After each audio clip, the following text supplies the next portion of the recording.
ठाकरे गटाचे आमदार रवींद्र वायकर आणि राजन साळवी हे तपास यंत्रणांच्या रडारवर आलेले आहेत आणि शिवसेनेतल्या सत्ता संघर्षानंतर ठाकरे गटाच्या अनेक नेत्यांना तपास यंत्रणांना सामोरं जावं लागलं। त्या यादीत आता वायकर आणि साळवी यांची भर पडली। वायकर आणि साळवींवर काय नेमके आरोप आहेत जाणून घेऊया। रवींद्र वायकरांवर ईडीचे छापे,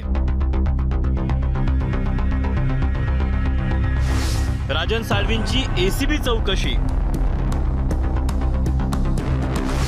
आमदार अपात्रतेवर निकाल यायला अवघे काही तास बाकी आहेत। त्याआधीच ठाकरेंचे निकटवर्ती असलेल्या रवींद्र वायकरांवर ईडीनं छापा टाकला।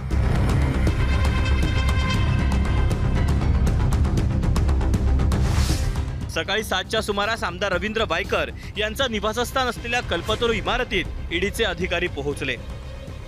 रवींद्र वायकर यांचे पार्टनर असलेल्या बिंद्रा बिल्डरच्या कार्यालयात देखील ईडीचं पथक पोहोचलं। तर अंधेरीतल्या लोखंडवाला आणि खार परिसरात राहणाऱ्या वायकर यांच्या भागीदारांवर देखील ईडीनं छापा टाकला। ज्या प्रकरणात रवींद्र वायकर ईडीच्या रडारवर आहेत ते प्रकरण काय तेही पहा। मुंबईतल्या जोगेश्वरी भागात कथित भूखंड घोटाळ्यात रवींद्र वायकर यांचा सहभाग असल्याचा आरोप आहे। मुंबई महापालिकेच्या जागेवर 500 कोटींच्या 5 स्टार हॉटेलच्या बांधकामाला परवानगी मिळाली। मातोश्री स्पोर्ट्स ट्रस्ट आणि सुप्रीमो बँक्वेटच्या नावानं शेकडो कोटींचा घोटाळा झाल्याचा आरोप किरीट सोमय यांनी केला। मुंबई महापालिकेच्या अखत्यारीत असलेलं क्रीडांगण आणि गार्डनच्या जागेवर बांधकाम झाल्याचं सोमय यांचं म्हणणं आहे। रवींद्र वायकर आणि उद्धव ठाकरे यांचा हा संयुक्त घोटाळा आहे, कारण की दोघे पार्टनर पण आहेत की वायकरने फोर्जरी केली। खोट्या पद्धतीने उद्धव ठाकरे आणि इक्बाल चहलनी 5 स्टार हॉटेल बांधायला परवानगी दिली। शिंदे सरकारने ती परमिशन रद्द केली। वायकर हायकोर्टात गेल्या, हायकोर्टाने सांगितलं तुम्ही फोर्जरी केलेली आहेत आणि त्याच्यामुळे FIR ECIR रजिस्टर झाला। 500 कोटी रुपयाचे हॉटेल, लहान मुलांचं मैदान खाण्याचं पाप आदित्य ठाकरे सरकारने केलं। शेवटी जुलमी अत्याचार करणाऱ्यांचा अंत हा केलाच पाहिजे ही शिकवण देणाऱ्या रामाचं मंदिर उभं राहते। त्याच्यामुळे या जुलमी अत्याचारी राजवटीचा शेवट जनता करेलच, त्याच्याबद्दल मी नंतर बोलेन। आणि म्हणून तर आपण त्याला प्रभू श्रीराम किंवा भगवान कृष्ण मानतो, तर त्याच्यावरती मी नंतर बोलेन, आता त्याच्यात मी जात नाही। पण या जुलूमशहांचा निपात जनता करेल। साधी गोष्ट आहे की जोपर्यंत सरकार दिल्लीचं बदलत नाही तोपर्यंत हे होणार। आजचं जे काही वायकरांचं वर्तन झालं या गोष्टी होत असतात।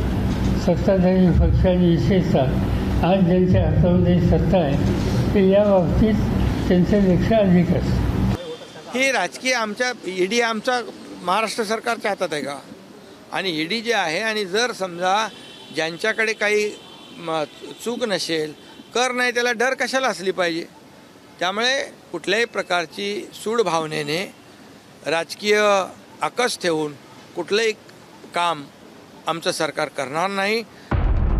हे झालं रवींद्र वायकर यांचं। तिकडे ठाकरे गटाचे आणखी एक आमदार तपास यंत्रणांच्या रडारवर आहेत। राजन साळवी आणि त्यांच्या कुटुंबियांची एसीबी चौकशी होणार आहे।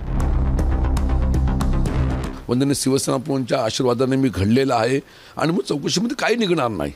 पण दुर्दैवाने त्यांनी आकसापोटी मला त्रास द्यायच्या पोटीने काही निर्णय घेतला, तरी मी वंदनीय शिवसेना प्रमुख बाळासाहेब ठाकरे आणि शिवसेना पक्ष उद्धव ठाकरे साहेबांच्या चरणाशी आहे। उद्या भविष्यातल्या चौकशीमध्ये मला अटक झाली आणि मी जेलमध्ये गेलो तरी माझ्या तोंडातून उद्धव बाळासाहेब ठाकरे हाच पक्षाचं नाव माझ्याकडे येईल। याआधीही ठाकरे गटाच्या अनेक नेत्यांवर तपास यंत्रणांची वक्रदृष्टी राहिली। शिवसेनेत फूट पडल्यानंतर संजय राऊतांना ईडीनं अटक केली। कोरोना काळातल्या कथित घोटाळ्याप्रकरणी किशोरी पेडणेकरांची ईडी चौकशी करण्यात आली।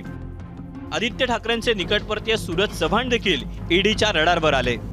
बेहिशेबी मालमत्ता प्रकरणात नितीन देशमुख यांची एसीबी चौकशी झाली। कर चुकवल्याचा आरोप करून वैभव नाईकांना देखील एसीबी चौकशीला सामोरं जावं लागलं। तर खिचडी घोटाळ्यात अमोल कीर्तीकरांची मुंबई पोलिसांच्या आर्थिक गुन्हे शाखेनं चौकशी केली। बँकांची फसवणूक केल्याचा ठपका ठेवत अद्वहिर यांना मालेगाव पोलिसांनी अटक केली। तर सलीम कुत्ता प्रकरणात सुधाकर बडगुजर यांचीही नाशिक पोलिसांकडून चौकशी करण्यात आली। याच यादीत आता रवींद्र वायकर आणि राजन साळवी यांची भर पडली आहे। ब्युरो रिपोर्ट, एबीपी माझा। एबीपी माझा, उघडा डोळे बघा नीट।